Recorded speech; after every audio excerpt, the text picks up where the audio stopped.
Krishna, Hare Krishna, Krishna Krishna, Hare Hare, Hare Rama, Hare Rama,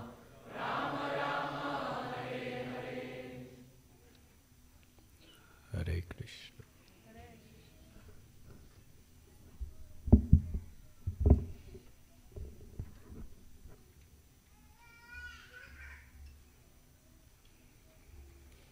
I thank you very much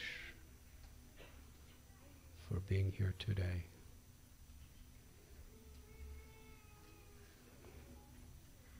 Whatever excuse we have to be together to hear and chant,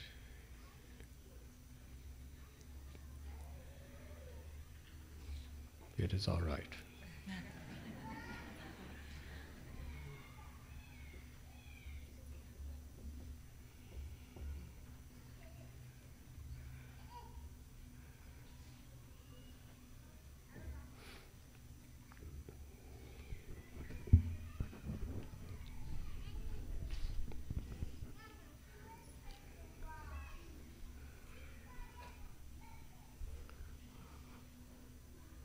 As the years pass in my life, I realize more and more how utterly unqualified I am to serve Krishna, my Gurudev, and the Vaishnavas.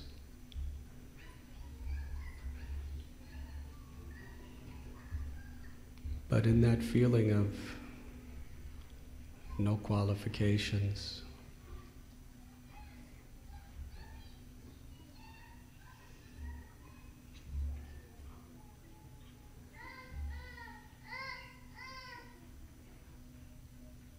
I have been given a blessing that I deeply feel grateful to anyone and everyone who gives me a chance to serve them according to my capacity. And especially to my beloved spiritual master, His Divine Grace, A.C. Bhaktivedanta Swami, Prabhupada, who is giving me the most inconceivable opportunity to serve Vaishnavas, to repeat his message to the conditioned souls.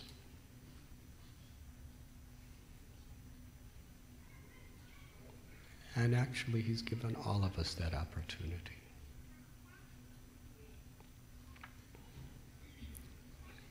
Srila Prabhupada's unlimited passion to show compassion to everyone without discrimination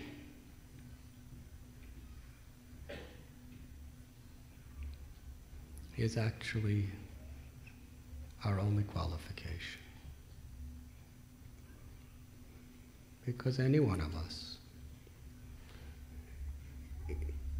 if we just try, however much education, however much charisma, however much abilities, if we just try with some earnest sincerity, then Srila Prabhupada could manifest through us. That is the power of his desire. And actually, in the late 60s, he more or less explained the very basis of the Krishna consciousness movement. He was very ill. He had heart attacks, he had stroke. He wasn't recovering, he was going down. He told his devotees, I'm not improving here, I will go to Vrindavan and leave it to Krishna if he wants to take me away from this world or if he wants to restore my health. So it appeared unlikely that he would ever return. And all of Srila Prabhupada's disciples were only at the most about 2 years devotees. They were the senior leaders. How many of you have been devotees more than 2 years? Please raise your hands. Can you imagine how senior you would be then?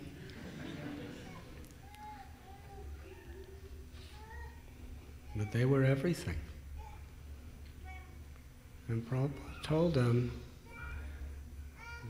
that this is my Guru Maharaj's mission and I've given my life to be an instrument to serve it. And now I may die. I'm entrusting this mission to all of you. He didn't tell devotees to go to other senior people outside of our society. He said, I want you to do it. In those days, there was the first canto of Srimad Bhagavatam and a little abridged purple Bhagavad Gita.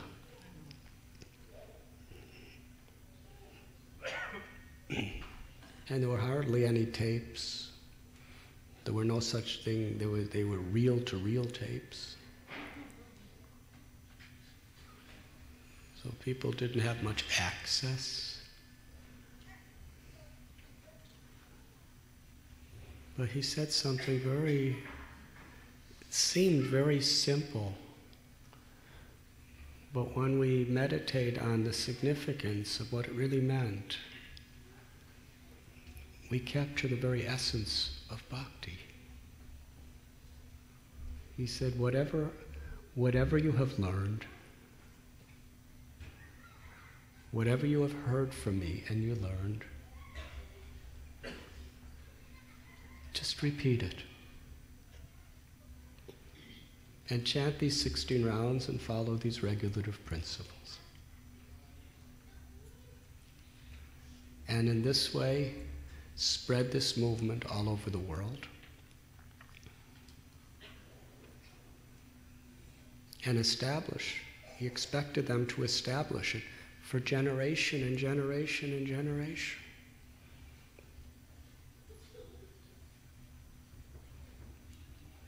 What is the purport to that? Recently I was in London. It was the 40th anniversary of the installation of the first marble deities of Prabhupada's society, 1969. Sri Radha Landanishwar. Prabhupada named them that later. At the beginning he just called them Radha Krishna.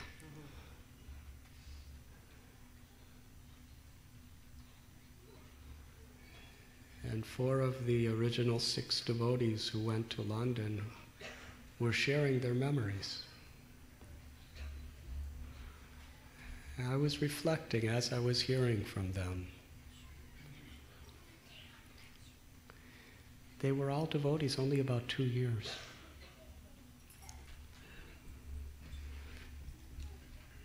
They had no contacts. They didn't know a single person. They had absolutely no money.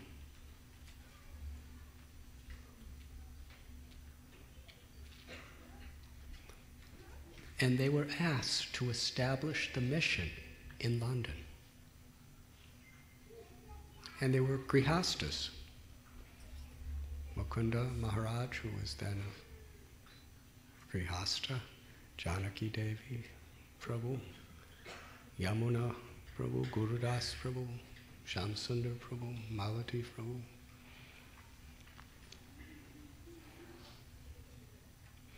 They really didn't have anything to be proud about because they were not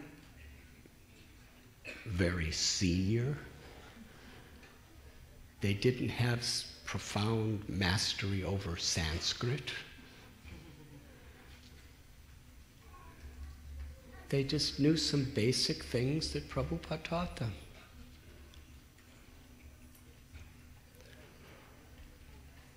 When they went to London,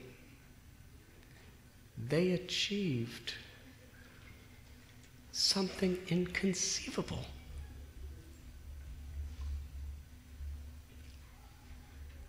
Bhaktisiddhanta Saraswati Thakur sent his topmost scholar, sannyasi preachers to London to establish the mission. And they really tried. Of course, the times were different.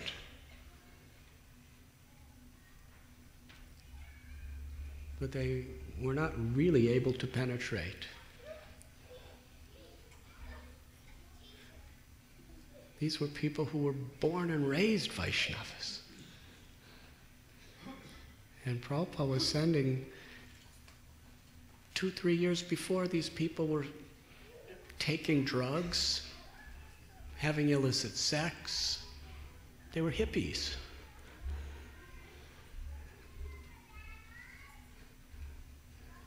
They had no false pride. They knew that they could not do it. They were 100% fully dependent on Prabhupada's mercy. That's all. They had very innocent, simple faith that Prabhupada's given us the order. Prabhupada was so adventurous, he was willing to do anything and everything to spread Krishna consciousness while at the same time perfectly preserving the essence of our parampara.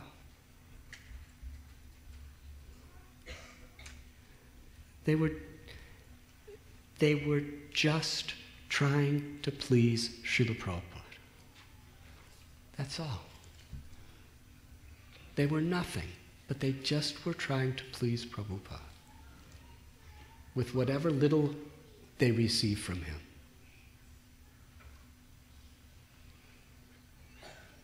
And soon they were living in the house of perhaps the most famous people in the whole Western world. They were living in John Lennon in the Beatles' house. How did that happen? We all know the story. John Lennon and George Harrison, somehow or other, they got the record album of Srila Prabhupada chanting Hare Krishna. And they were really, really mystified by that record. And Shamsundar Prabhu, somehow or other, he snuck in a press conference with the Beatles.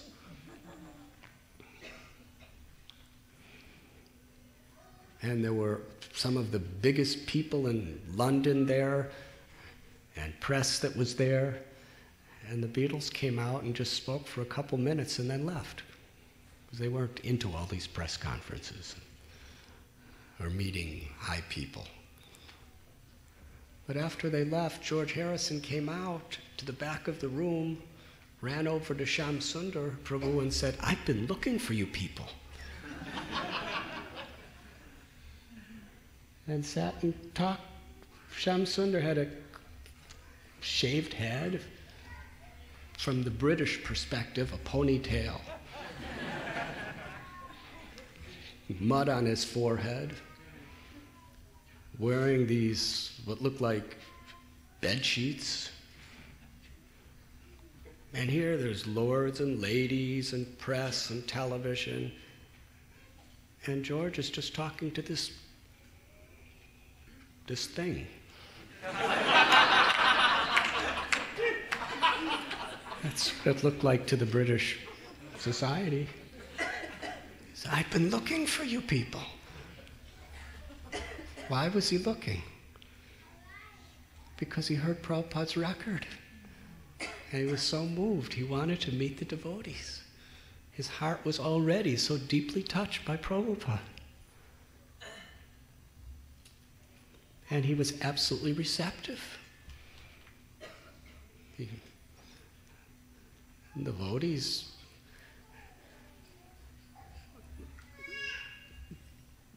they were not strategic preachers. Their next step is because the Beatles owned a company called Apple Records. They started sending apple pies and apple this and apple that.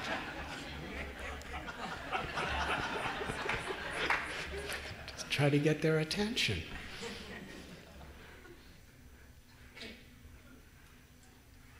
And when they didn't have a place to stay, George and John said, well, stay with us.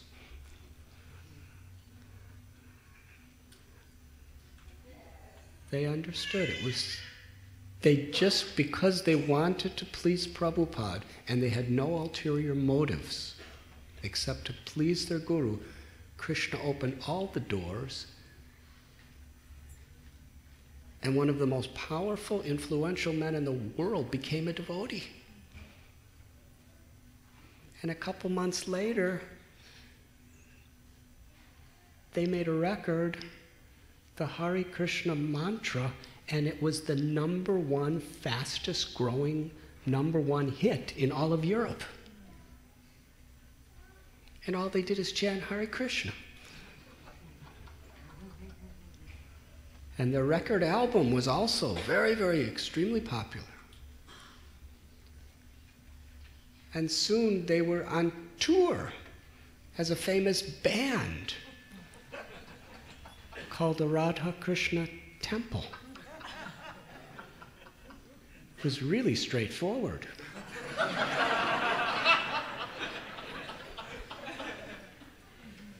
There was nothing hidden. And they'd go on stage in big auditoriums with their saris and shaved heads and tilaks and playing their harmoniums and different stringed Indian instruments and karatas, and they chanted Brahma Samhita, Hare Krishna, Govinda Jaya Jaya, Bhaja Hure Mana, all Sanskrit songs.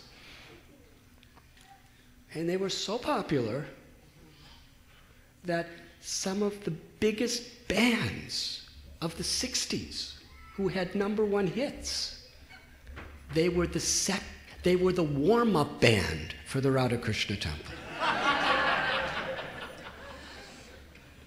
It's true. How did that happen? They just wanted to please Prabhupada. They had no ulterior motives. They didn't think we're great preachers. They didn't think we're great singers. They just thought, well, we're nothing. But we want to please our Guru Dev. And he could do anything through us if we just try to please him. There was no confusion in their mind who was the doer. Prabhupada was doing. And soon they had a temple. The first building, as far as I know, in the history of ISKCON, on Berry Place. It wasn't just a storefront. It was an entire building.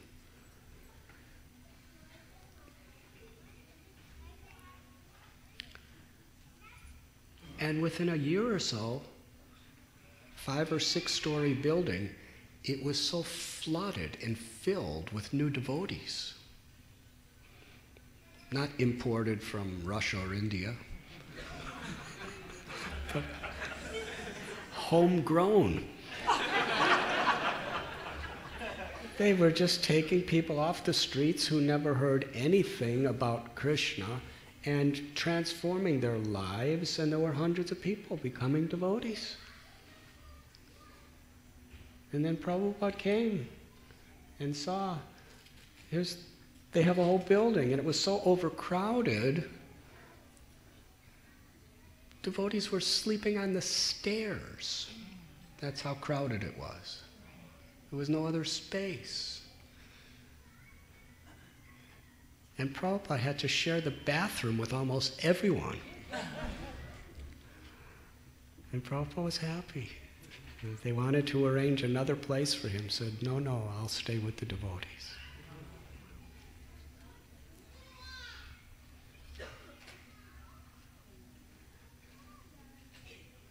They had nothing. I was recently, just last week I was there, they showed me some of the places they were living before they went to Berry Place.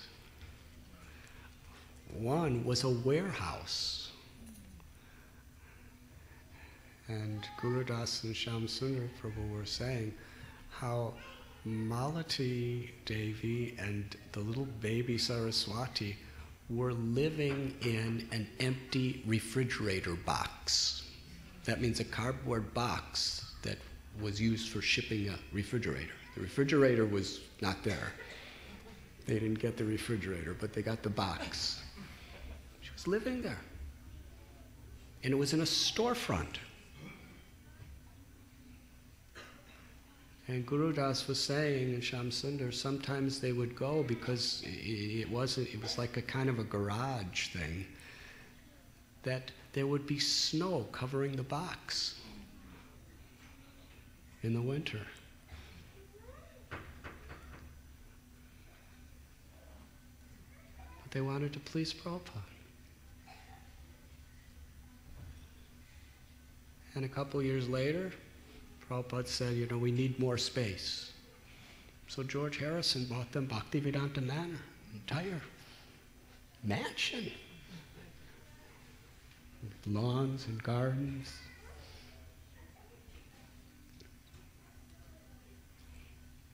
Very revealing.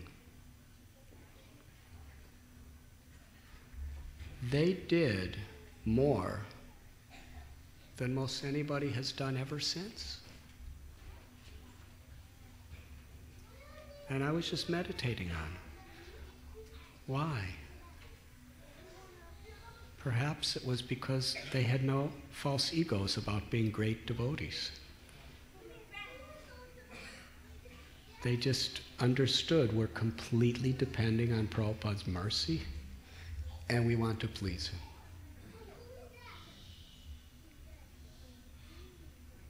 Isn't that Bhagavad Gita? Krishna tells Arjuna, you try your best, but it's not about you. It's about God. Just be an instrument.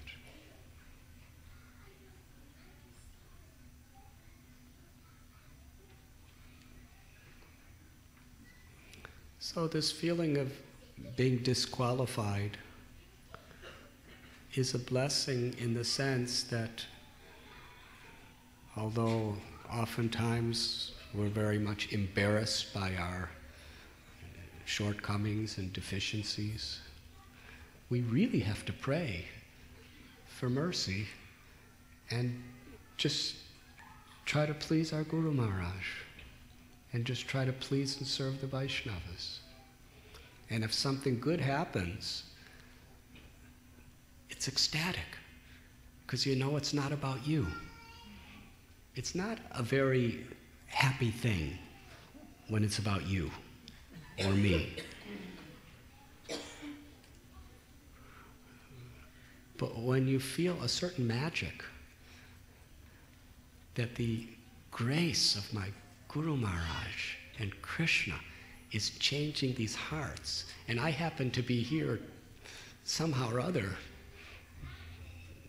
participating in the process of seeing Prabhupada change the hearts of devotees or conditioned souls.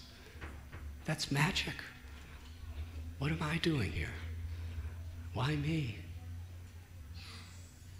It's not about me, it's about the divine grace of the powers that are above us and beyond us.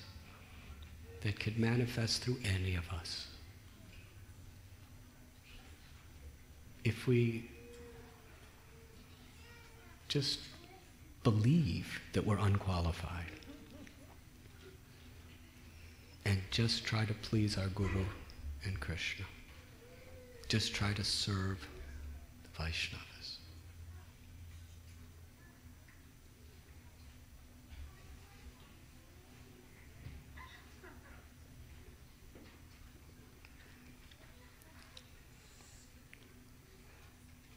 I am very grateful to all of you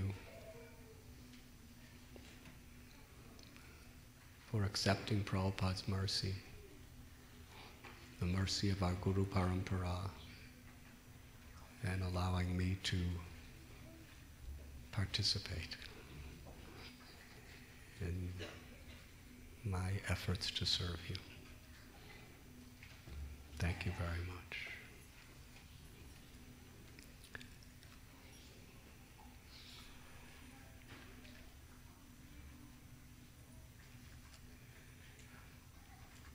Bhaktisiddhanta Saraswati Thakur gave that order to Srila Prabhupada in 1922 on a rooftop in Calcutta to take the teachings of Lord Chaitanya and share them with the whole world in the English language. And it is very interesting that Srila Prabhupada's, one of his main ways of preparing for his mission was to translate and write purports to the Srimad Bhagavatam.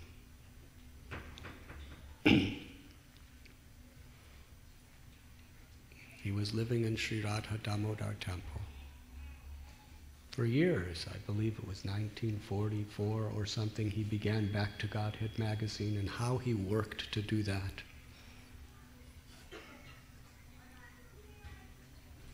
But he wanted some books to present. And tirelessly, in Sri Radha Damodar Temple, at the place of the Ras Leela in Sri Vrindavan Dham, day and night, Prabhupada was all alone. He had no help. He was translating word for word, line by line, studying the commentaries of all the greatest saints of history and taking the essence of all of them and presenting purports for the modern world. But that's not all. He had no money. He was pretty old then too, in age. He would have to regularly take rickshaw to Mathura, then take a train to Delhi. Then he'd have to get paper.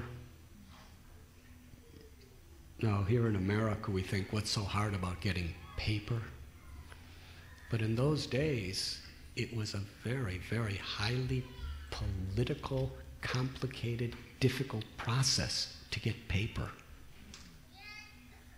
Because paper was very rare, and the government was regulating who was allowed to use paper. And Prabhupada wasn't a famous author. And India is very, very much a secular state. He had to go through tremendous efforts and ordeals just to get, for weeks and months, making connections, making contacts, just to get the permission for some paper.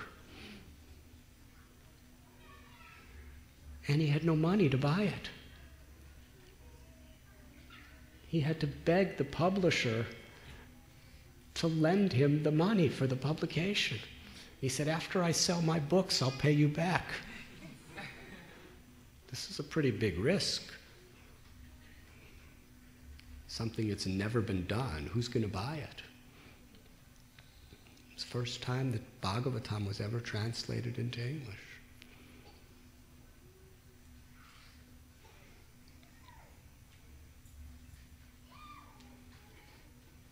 But when we see the first volume of the first canto, the introduction is the life and the teachings of Sri Chaitanya Mahaprabhu. Many pages. Because Srimad Bhagavatam, the practical application of the Bhagavatam and the very essence of the Bhagavatam was manifested through Lord Chaitanya's life and his teachings.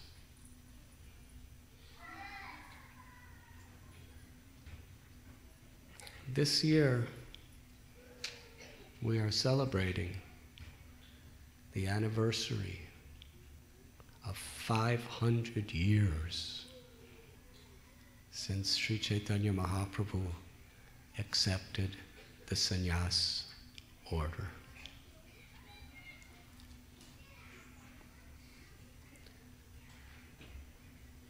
Everything about Lord Chaitanya Mahaprabhu explained in Sri Chaitanya Charitamrita, it has its divine internal and external significance. And the two are so interconnected and inseparable.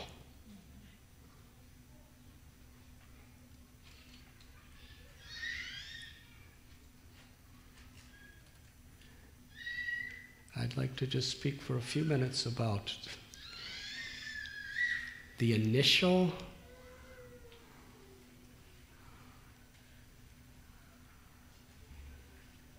expression of Chaitanya Mahaprabhu toward the sannyas ashram.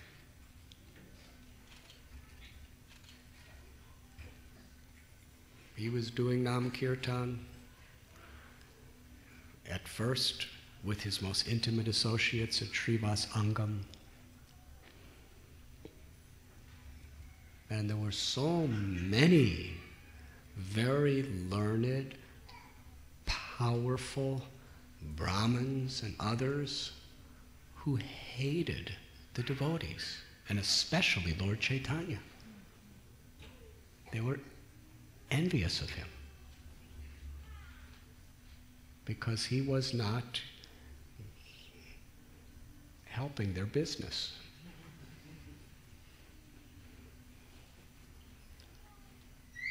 They were getting followers and wealth and whatever because they were Brahmins, not because of their compassion, not because of their service to society, but because of their position. Sri Chaitanya Mahaprabhu taught us we shouldn't rely on our position. We shouldn't even identify with our position. Gopi Bhartur Padakamalayu Das Das Anudas. We should only identify ourselves as the servant of the servant of the servant of the Lord of Gopis. The whole purpose of being a Brahmin is to enlighten society and ultimately inspire people to love God. It's not about me, it's about you. So he was being blasphemed in so many things, and other people were very much eager. They wanted to see his dance. They heard so many things about it, but he was only dancing in the private courtyard of Srivas. But then the Chand Kazi, he violently sent hundreds of military through the streets of Navadvip every day, beating people and arresting people who were chanting Krishna's names. And they were doing it because Lord Chaitanya instructed them to. And they were coming to Lord Chaitanya and saying, You know, we're following your order. You told us to chant this Hare Krishna wherever we are, with our families in our shops, whether we're walking or sitting or sleeping or just always chant. So we're doing. But we're getting beat up. All of our wealth can be plundered. People are getting thrown in prison. What should we do? Lord Chaitanya said, keep chanting. But it got so bad.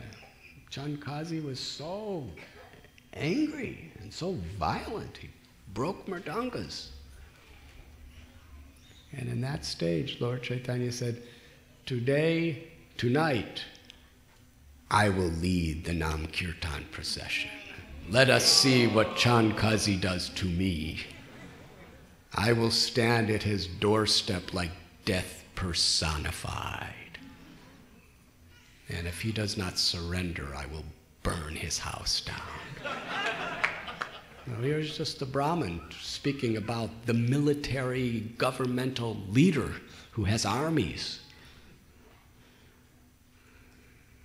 Mahaprabhu, his only weapons were the holy names and his little skinny Brahmin devotees and everybody else.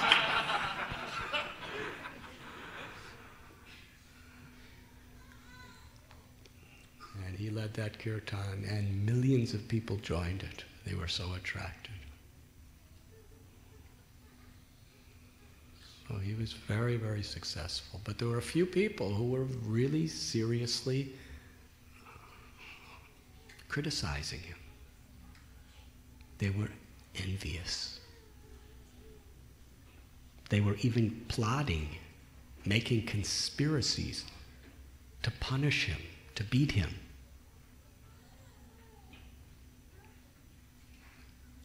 And Chaitanya Mahaprabhu, at that point, he told devotees, I came with a medicine to cure the disease. That's why I advented in this world. But now I see that my medicine is increasing the disease.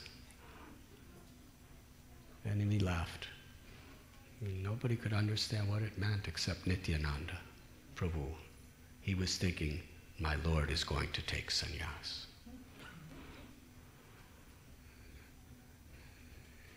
Chaitanya Mahaprabhu, he said, if I take sannyas, the people who are envious and criticizing me, the people who hate me, they will bow down to me. And when they do that, they will be delivered. Their hearts will open, they will receive my message, they will take the holy names, and they will love Krishna.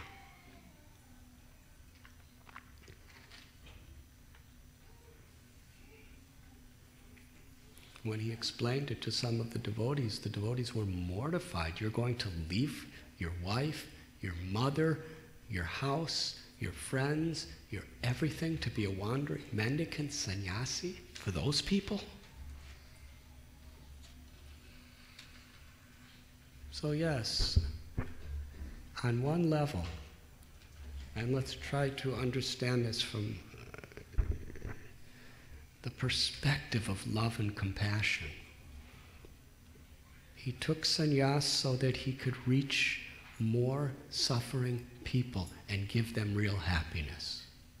So he would have no restrictions. But when devotees were saying, we will die, you cannot leave us,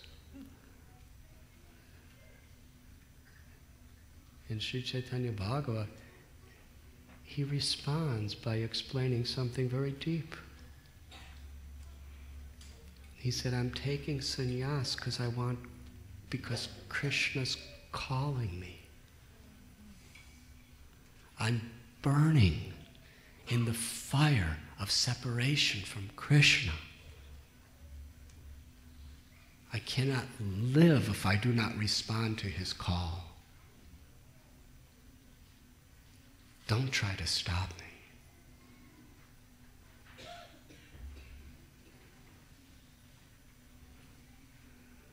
Now, Sri Chaitanya Mahaprabhu established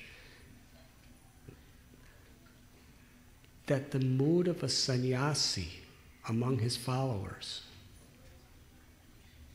is to follow in the footsteps of the gopis of Vrindavan.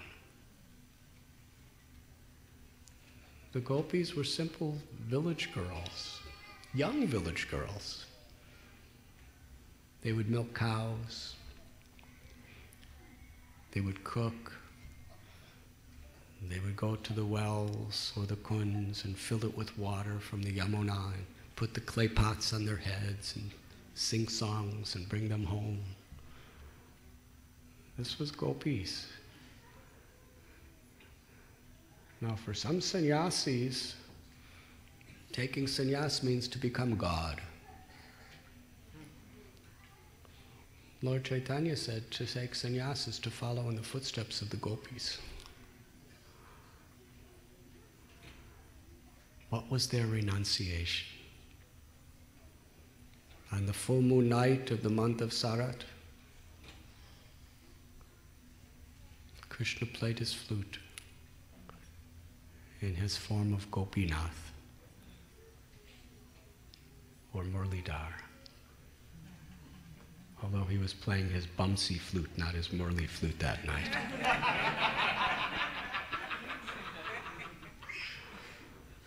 Bamsivat.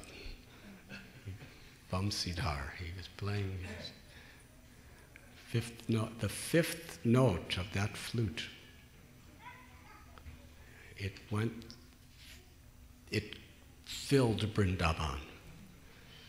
And it entered into the ears of the gopis and then went right to the core of their hearts and literally plundered them.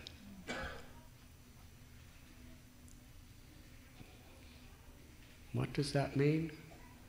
That means there was only one purpose in their existence: to please Krishna. They had absolutely no personal self-interest, no selfishness. They didn't care about enjoying with Krishna. They just wanted to give pleasure to Krishna. And that desire to please Krishna burned so intensely within the very core of their hearts. They left their homes, they left their families, they left all safety, they left their reputations, everything for Krishna. And they ran into the forest.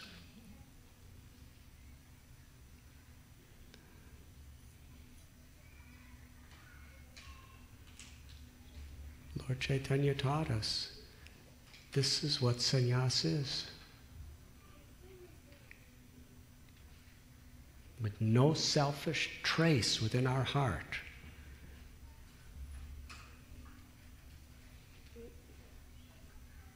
To beckon Krishna's call.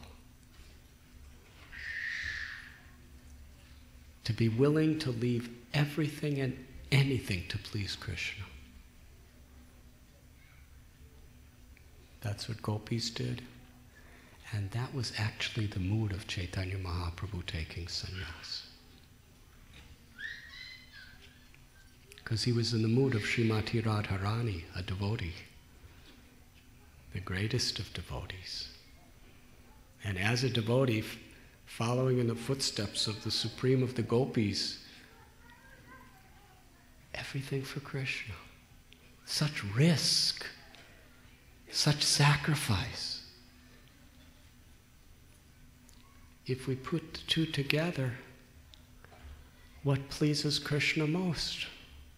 We were discussing this last night. To show compassion to the conditioned souls. His heart was absolutely burning to please Krishna without any selfish motivation by giving compassion to the conditioned souls. By spreading the glories of the holy names of the Lord.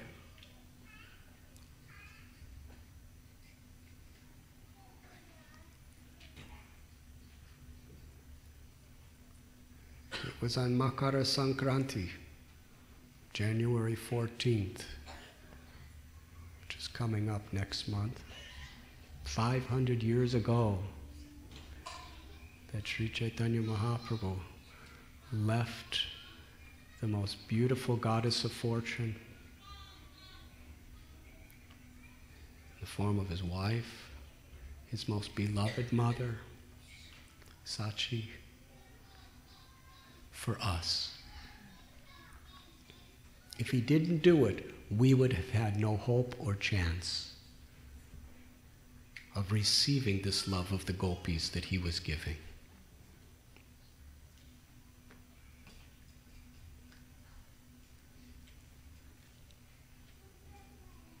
Such compassion.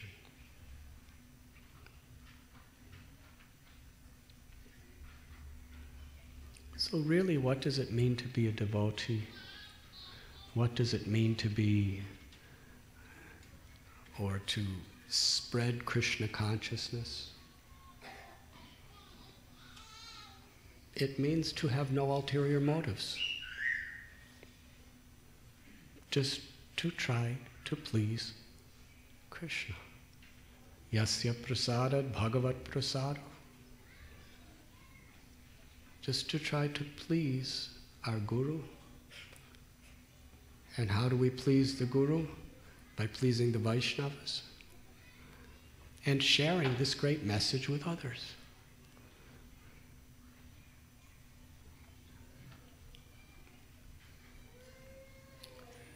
Srila Prabhupada writes that pure devotional service is very, very rare. Krishna does not give it easy. Because when you love Krishna, Krishna personally, voluntarily becomes subordinate to your love. He becomes the prisoner in the heart of the devotee. Now, in this world, no one wants to become a prisoner. But God wants to become a prisoner within the heart of the devotees. Because that love binds him. It's like Yashoda Mai bound Krishna with the rope of her love. He's inviting all of us to take that rope of love and bind him forever within our hearts.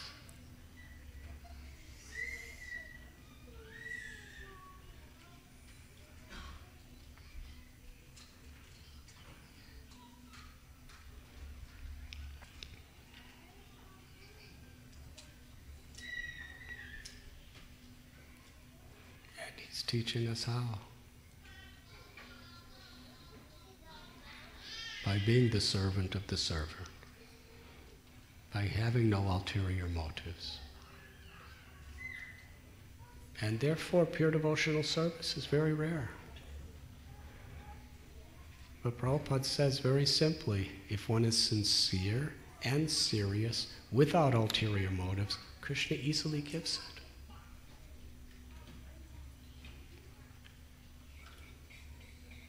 Just be an instrument of what is beyond you. Take no credit, and you could be empowered to do unbelievable things. Transcendental magic manifests in you and all around you. That is great joy. When we love Krishna, we love Krishna's pastimes. Yes? Krishna's pastimes are all attractive. When we have a humble heart, we see Krishna's pastimes manifesting. But when we have a false ego, we think, my pastimes are manifest.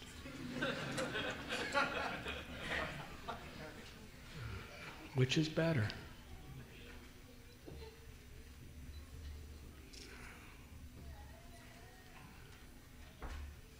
Krishna's pastimes are all attractive. The false ego's pastimes,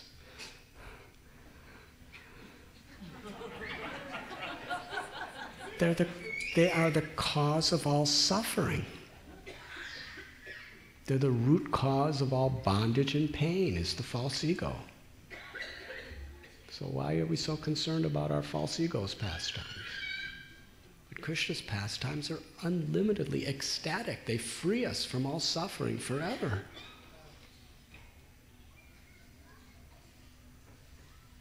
Just by hearing Krishna's pastimes with a humble and sincere heart, just by chanting his holy names,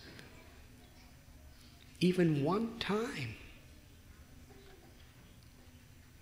we can achieve the perfection of liberation. Why? Because Krishna is so attractive. It's about Krishna. Krishna is unlimitedly, inconceivably, all-pervadingly attractive, beautiful, sweet, merciful.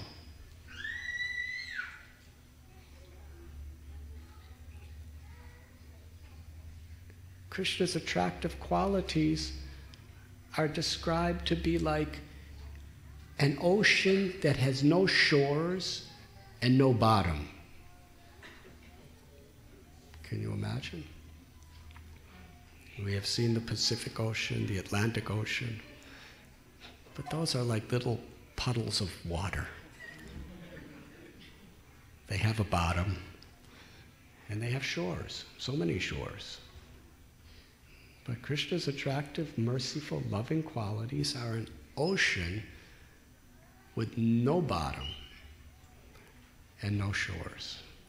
That means endless, forever, ever. And not only that, imagine this. And this is not just poetic, this is for real. It's like a shoreless, bottomless ocean which is ever increasing. At every moment. Ever increasing unlimitedly every moment. Now with our tiny little proud human brains, how can we fathom something like that? But that's why it's so nice, because we can't fathom it. Things that you can fathom are not very interesting. But we want to put God in our palm of our hand and say, yes, you are what I want you to be. This is the source of sectarianism. We try to limit God according to our conception or the conception of a particular scripture or a particular religion. But God's God. He's beyond all religions. He's beyond all conceptions. He's beyond all scriptures. Each scripture is just giving an indication, giving some explanation. Whatever we have is just a description of one drop from that unlimited, ever-increasing ocean.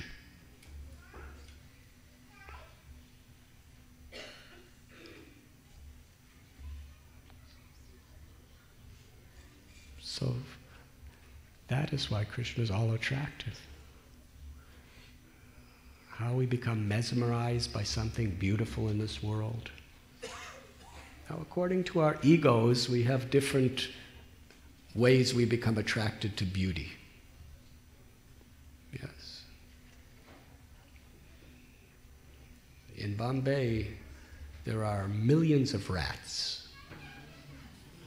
How many of you have seen Bombay rats?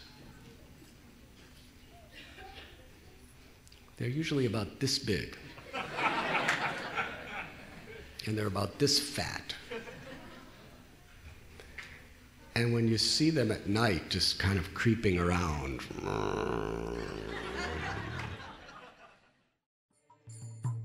Hare Krishna,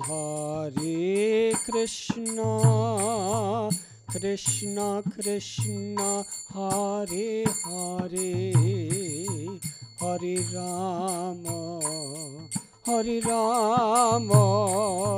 Rama Rama, Hare Hare.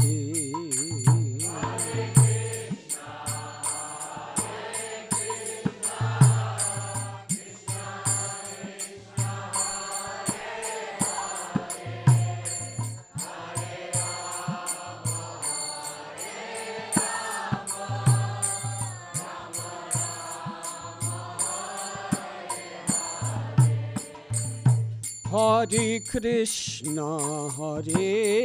Krishna, Krishna Krishna, Hare Hare, Hare Rama, Rama Rama, Hare Hare.